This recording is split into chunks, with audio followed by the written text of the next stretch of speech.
Njëri po thua ka kaluar. Unë mendoj që njëri ka kaluar sepse duke parë reagimin e rusëve më tregon që nga reagimi i tyre, edhe nga reagimi i Medvedevit, edhe nga i Lavrovit, pra kemi Lavrovin në këtë rast, deri sa ti ka pasur disa goditje, pra Lavrovi nuk është shprehur.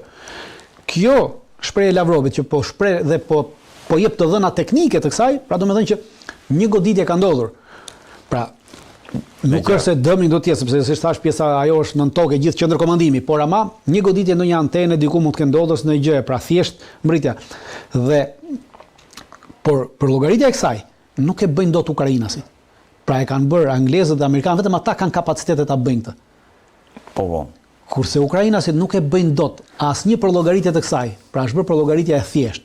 Dhe ata janë që duhen kaq dron për të mbuluar këtë. Dhe po thua nuk ka qenë rezidenca e Putinit. Dhe dronët janë të bërë, dhe dronët janë lëshuar me faza.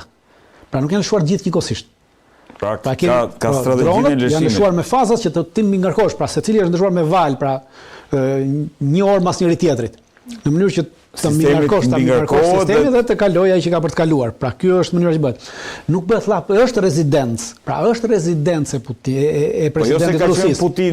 Putini nuk ka qenë aty fare. Putini prej pothuajse 3 viteve nuk përdor asnjë nga rezidencat e tij jashtë Moskës. Pra vetëm rezidencë është vetëm Kremlini. Pra ndodhet për arsye për të garantuar për garancinë e tij, edhe për të mos pasur probleme të tjera në vendet ku shkon, pra sepse mund të bien dron, raketa dhe mund të godasin popullsinë civile, është marrë një vendim para 3 viteve nga shërbimet sekrete të Rusisë, vendimi bërë publik në atë kohë në shërbimet sekrete të Rusisë, që presidenti i Federatës Ruse nuk duhet të lëvizi në për këto rezidencat e tjera përveç, pra do qëndroj vetëm në Kremlin, të këto tjera vetëm në raste jashtëzakonisht të veçanta, pra ku ka takime që vinë me të huaj, me presidentin huaj. Pse përjashton një le të themi goditje, eliminim fizik i Putinit do të çonte në mbylljen e luftës? Jo, eliminimi fizik i Putinit nuk mbyll atë, do të kemi një gjë, eliminimi fizik i presidentit të Federatës Ruse nuk do të thotë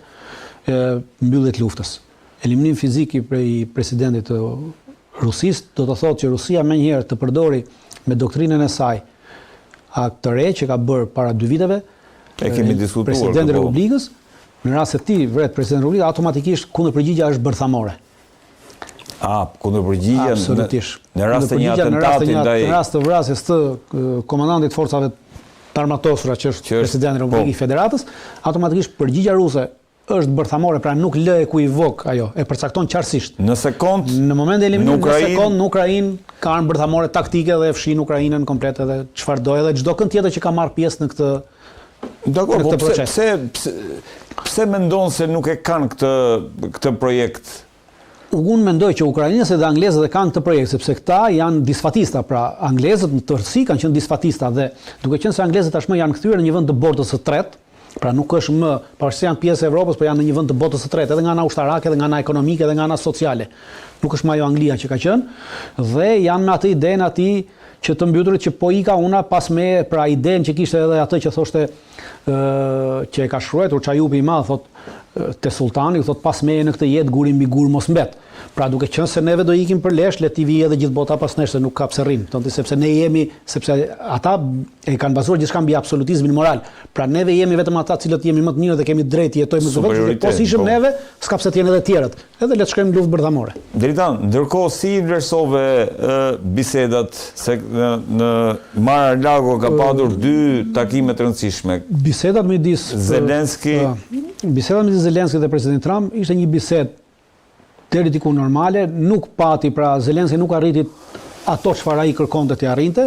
Trumpi kishte një vendimarrje tjetër, pra tregonte që Trumpi kishte informacione reale kësaj radhe. Kam tani tha se përndryshe më vonë Rusia mund të marrë dhe më shumë. Kishte informacione reale dhe konkrete nga terreni, pra kjo tregon që një pjesë e shërbimeve sekrete amerikane ka filluar të jenë nën kontrollin e presidentit, pasi deri para ca kohësh nuk kanë qenë në kontrollin e presidentit, pasi të gjitha shërbimet sekrete shisnin pralla, pra sikur Ukraina ishte fituese në këtë luftë deri tash, por kjo tregon që ka ndryshuar këndvështrimi dhe qëndrimi, dhe duke ndryshuar këndvështrimi, është rritur njohuria, dhe me rritjen e njohurisë është e vërtetë ajo që thotë Trumpi, që në rast se nuk ndalet tashmë, më mbrapa do të jetë shumë e vështirë dhe problemi është që më mbrapa ti humbet ato çfarë ke tash për negociata, pra ato kushte që ti mund i kesh tash ti.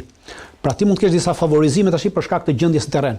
Pra ti kontrollon disa pjesë të terrenit, kontrollon një pjesë të Donbasit, nuk e çon, kontrollon një pjesë Zaporizhës, një pjesë tjetër, pra ke akoma zona të fortifikuara për të cilat duhet luftojmë. Për shembull, një nga zonat e fortifikuara që është kryesore aktualisht që ka mbetur është në Donbas, është një zonë e Slavjanskut përtej, është zona më e fortifikuar që kanë aktualisht ukrainasit, është digon një gjatësi 50 kilometra, ndodhen 3 qytete në të, përveç që është zonë e fortifikuar, ekstremisht e fortifikuar, tepër e fortifikuar, ka të bëjë është edhe një zonë me mbrojtje natyrore, pasi në të kalojnë 5 lumej të ndryshëm dhe mbrojtja natyrore, pra pengesat natyrore, të kësaj do janë të jashtëzakonshme. Paralushme.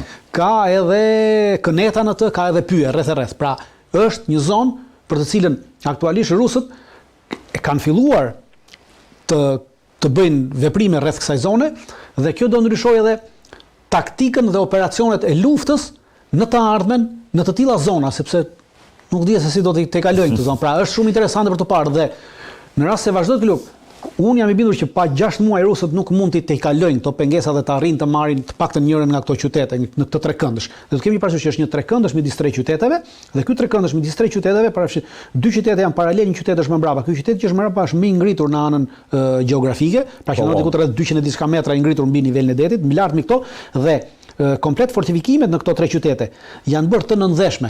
Pra, në momentin që vjen ndihma ose logjistika në qytetin e parë, asgjë më nuk kalon mbi sipërfaqen e tokës, gjithçka është poshtë, me trupa, me logjistikë, me gjithçka. Prandaj do të jetë shumë vështirë dhe minimalja. Ku ishte kjo dritanse? Duhet ta kemi hartën në Donbas. Në Donbas. Po, është Matan Kupianskut, pra sapo kalon Kupianskun dhe Siverskun. Unë harrova emrat atyre 3 qyteteve, kërkoj falje.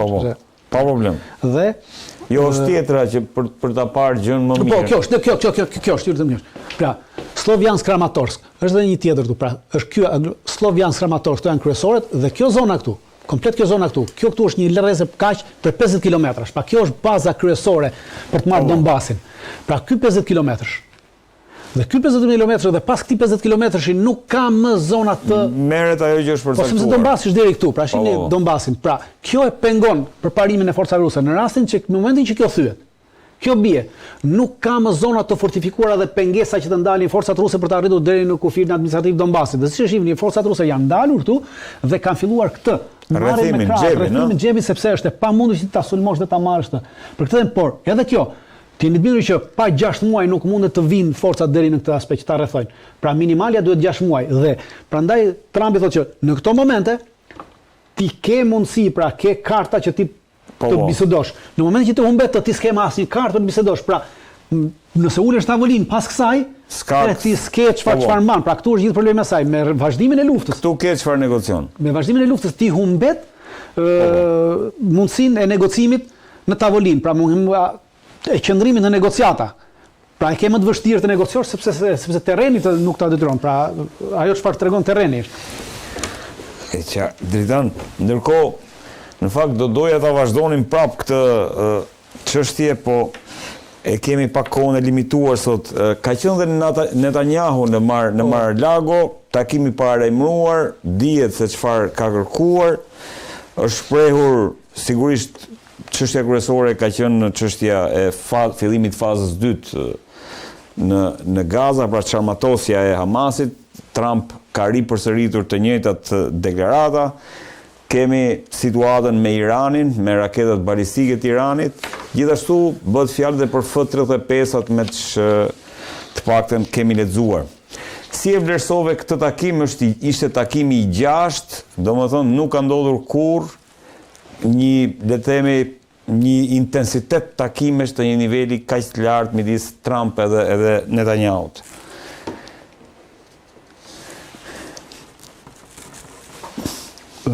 Takimi midis Trumpit dhe Netanyahut për çështjet e Gazës, kryesisht, pra fillim për çështjet e Gazës, është një ajo çfarë ata deklaruan, çfarë bën, është folën sikur të ishin 2 perandorët, të cilët përcaktojnë se çfarë do të ndodhi me jetët e njerëzve. Pra tregoj atë edhe një herë, qartësisht u pa fashizmi zionist, ai zionist anglosakson. Pra kemi një bashkim midis fashizmit anglosakson, pra dati deep state dhe fashizmit zionist të Izraelit, pasi Trumpi nuk kundërshtoi, ja la gjithçka në dorë Netanyahu dhe pranoi edhe zhvendosjen e palestinezëve për atje, e cila zhvendosje që do të paraqitet sikur do të bëhet me dëshirë, por në fakt zhvendosja do të bëhet me dhunë. Dhe në këtë zhvendosje, pra në gjithë të lojë janë Shtetet e Bashkuara të Amerikës të angazhuara, pikërisht është i angazhuar Trumpi në këtë genocid që ndodh në Gaza dhe në këtë pastrim etnik që ndodh në Gaza. Dhe ky pastrim etnik do ndodhi për arsye se aktualisht para një jave Izraeli njofi shtetin e Somalilandit. Po. Pra dhe kjo u bë me angazhimin e amerikanëve në 14 mars të këtij viti, Shtetet e Bashkuara të Amerikës i kërkonin Somalilandit që të pranonte refugjat palestinez në Somaliland dhe ata e kushtëzuan që ministri i jashtëm atëherë i Somalilandit deklaroi që ne mund ta bëjmë këtë vetëm në këmbim të njohjes. Pra është një skenar. Është skenari i vetëm, nuk ka skenar, është skenari i vetëm. Pse është skenari i vetëm? E para për dy arsye. Heqja e palestinezëve, për largimi i palestinezëve nga Gaza, pra pastrimi etnik. Dhe Trumpi, perandori i cili merr Gazën dhe bën si do ai, pra ta bëj atë rivierën që ai ndron ta bëj. Dhe e dyta, vendosja në Somaliland, pra vendosja e palestinezëve në Somaliland. Çfarë të bëj? Në Berbera, në portin e Berberat aktualisht ka hapur një bazë ushtarake Emiratet e Bashkuara Arabe. Dhe atë bazë kanë së bashku me Izraelin. Dhe vendosja e këtyre palestinezëve në Somaliland, çfarë do të bënte? Nesër Izraeli kërkon ta përdorë Somalilandin si pikë goditje kundër Huthit, sepse përballë janë Huthi, përballë janë Huthi. Dhe në momentin që ti vendos palestinezë atje 100, 200 ose 300.000 palestinezë, mjafton ti vendosësh atje. Atëherë Huthët nuk mund ti kundërpërgjigjen me të njëjtën fuqi goditje që bënin ndaj Izraelit për shkak të palestinezëve, se bie që të godasin palestinezët për të cilët janë angazhuar në këtë luftë. Ky është si skenar. Pra ky është skenari që këta po mundohen të bëjnë. Dhe e treta është që të kenë nën kontroll ngushticën e Bab el Mandetit, e cila është atje për arsye dhe të kundërshtojnë vendosja e Izraelit atje, pra jo direkt amerikanëve, po Izraelit kundërshton vendosjen e një baze kineze në Xhibuti, për arsye se në Xhibuti kemi një bazë kineze të hapur në 2017, bazë detare kineze në Xhibuti, ngjitur me këtë. Megjithatë, unë mendoj që nuk do të arrihet, për arsye se pothuajse të gjitha vendet e Afrikës që rrethojnë që janë në një mbledhje të përbashkët e kanë kundërshtuar këtë gjë, edhe zhvendosjen e palestinezëve, po edhe njohjen e Somalilandit, edhe Unioni Afrikan po ashtu ka bërë një deklaratë kundër kësaj. Kështu që është një skenar. Plus që kemi një përplasje para 2 ditësh, ka filluar një përplasje e madhe midis Arabisë Saudite dhe Emirateve të Bashkuara, po në Yemen, në anën e Yemenit, në cilët kontrollohet po sipër, ku Emiratet e Bashkuara kanë sulmuar para 2 ditësh një anije me armatim që shkarkonte armatim cilin e kishin sjellë Emiratet e Bashkuara Arabe për forcat e tyre, për disa forca ushtarake që kontrollojnë pjesën tjetër të Yemenit sipër dhe që kanë pretendime ndaj territorit saudit. Po ndahen ato në 2 shtete, është rreziku i ndarjes, por jo, do fokusohemi një ditë edhe tek ky moment dritan, po për çështjen e Gazës do të vazhdojmë pastrimin etnik e Hamasit dhe interesi i tyre është çarmatosja e Hamasit dhe në këtë janë duke lozur rolin sikur pra roli është i tillë që çarmatosjen e Hamasit do ta bëjnë këto shtete të tjera, edhe deklarata e Trumpit që mua nuk më shqetëson ajo çfarë do, por më shqetëson ajo çfarë nuk do bëjnë të tjerët. Pra, në një moment tha mua më shqetëson ajo çfarë nuk bëhet dhe ajo çfarë bëhet. Pra, ata kanë vendosur që ta çarmatosin Hamasin, pra ato që nuk e arritën dot me luftë direkte. Ta bëjnë tash mendimin e këtyre vendeve myslimane, të cilat do të çojnë trupa në Palestinë. Edhe Turqia, se bëri përshtypje. Për këtë u bë edhe loja e Turqisë. Për këtë po aty edhe Turqia do të marrë pjesë dhe Turqia do të udhëheqë këto trupa për çarmatosjen e Hamasit. Pra Turqia është në këtë lojë për çarmatosjen e Hamasit, edhe Turqia. Dhe gjithë loja që u bë, gjithë biseda që zhvilloi midis Trumpit dhe Milejkovskit, pra ai nuk është Netanyahu, por është Benjamin Milejkovski, është një kazar i Polonisë, pra nuk ka të bëjë me çështje, nuk është hebre, as ka qenë ndonjëherë hebre, është thjesht kazar i Polonisë. Siç janë gjithë, siç janë 98% e këtyre që pretendojnë hebrej në Izrael sot janë kazar të ardhur nga lindja. Nuk janë s'kan të bëjnë fare me hebraizmin. Dhe loja ishte që shiko, ky është i mirë, ai është i keq, ky është i mirë, për mua është i mirë, po për ty është i mirë sepse i vetmi vend cili ka kundërshtuar futjen e turqëve, natje është vetëm Izraeli. Po futja e turqëve nuk është rrezik për Izraelin? Nuk është rrezik për Izraelin në momentin që ajo mund të jetë një ajo do të përdoret politikisht nga Erdoani për çështje tip politike të brendshme në Turqi. Por nuk përbën problem për izraelitët. Ajo punë bides nuk do ishte garanci prania e Turqisë aty. Jo, nuk është garanci prania e Turqisë aty për palestinezët, sepse turqit deri tash nuk kanë bërë asgjë në favor të palestinezëve. Çdo gjë e kanë bërë vetëm në favorin e tyre dhe në interesin e tyre. Dhe futja atyre atje, përse duan të fusin? Dhe Netanyahu do t'i fusi turqit aty në mënyrë që turqit të përplasin me Hamasin. Pasi vendet e tjera arabe nuk do të përplasin me Hamasin. Vendet e tjera që do të dërgojnë forca do të rrinë pasiv. Turqit nuk janë arab dhe turqit do të përplasin me Hamasin për çarmatim, për çarmatosje. Dhe për këtë arsye do ta fusin thjesht po losin lojën. Kur probleme me Hamasin dritan. Turqia nuk ka pasur probleme me Hamasin, por në rast se Turqia bie dakord që të futet atje, faza e dytë ka të bëjë me çarmatosjen e Hamasit. Dhe Hamasi ka deklaroi sërish edhe dje që askush nuk do të na marrë armët dhe nuk i dorëzojmë armët deri nga largimi total i Izraelit nga territori. Deklaroi edhe këtë. Prandaj kjo përplasje intereson Izraelit që të arrijë të fusin në luftë. Jo vetëm Turqinë, por edhe vendet e tjera arabe me Hamasin, pra atë çfarë nuk arriti ta bënte Izraeli, tash ta bëjnë këta për Izraelin. Dhe futja e këtyre vendeve në të luhë, në përplasje me Hamasin, pse intereson? Siç thash, Hamasi nuk është organizatë terroriste e shpallur nga Kombet e Bashkuara. Duke qenë se kjo forcë do të ketë mandat të Kombeve të Bashkuara, pra do të kalojnë nëpërmjet Këshillit të Sigurimit. Atëherë kundërshtimi me armë i Hamasit ndaj kësaj force i bie kundërshtimi i Këshillit të Sigurimit. Dhe kjo i ndihmon izraelitëve nesër që të mos kalojë në OKB asnjë lloj rezolute në favor të Palestinës. Dritan. Pra, qëllimi është i largët i izraelitëve. Skenari është atë që bëjnë gjithnjë. Pra sepse fashizmi i tyre është i pafund. Dritan, në lidhje me Iran. Për sa i përket Iranit, për herë të parë ka ndodhur që një president amerikan përcaktohet edhe kundër sistemit raketor të Iranit. Pra, deri më sot gjithë presidentët amerikan, pavarësisht se kanë qenë pro-Izraelit, pavarësisht se kanë përkrahur Izraelin, deri më sot qëndrimet e tyre kanë qenë të tilla që po ne jemi dakord, po jemi kundër programit bërthamor iranian. Pra vetëm për programi bërthamor. Trumpi ka bërë ndryshimin, ka thënë programi bërthamor dhe sistemi raketor, i cili po vazhdon të zgjerohet dhe po të ndërtohet. Pra ka bërë në të dy dhe kjo do të thotë që në një kohë të shkurtër sërish ata do ta sulmojnë Iranin.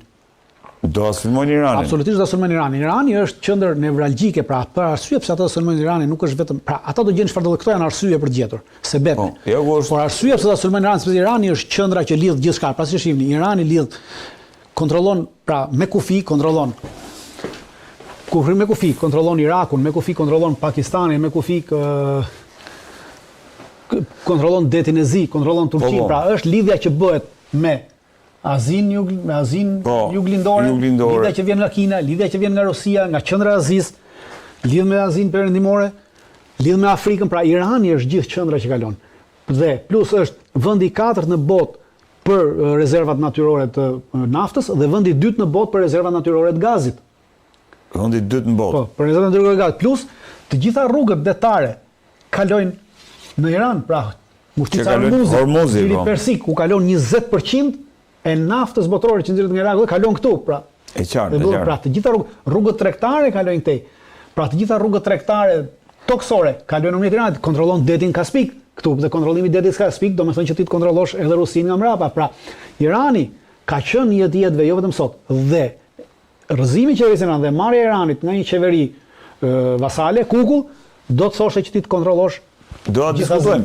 Nëse Irani vazhdon me raketat balistike dritan, po thua tashmë Shtetet Bashkuara të Amerikës do të detyrohen ta godasin sipas qëndrimit, unë mendoj që ata do ta godasin, por duke menduar, pra ajo çka ata mendojnë është se ata e kanë dobësuar Iranin. Unë mendoj që nuk e kanë dobësuar Iranin. Ka filluar protestat, regjia duhet të kenë. Ato nuk janë protesta, ajo ndodhi vetëm një ditë ajo protestë, ishte dita për arsye se ndodhi një problem, pra u bë vlerësimi i monedhës së tyre në bursë, ja kjo është protesta që ka ndodhur në Iran.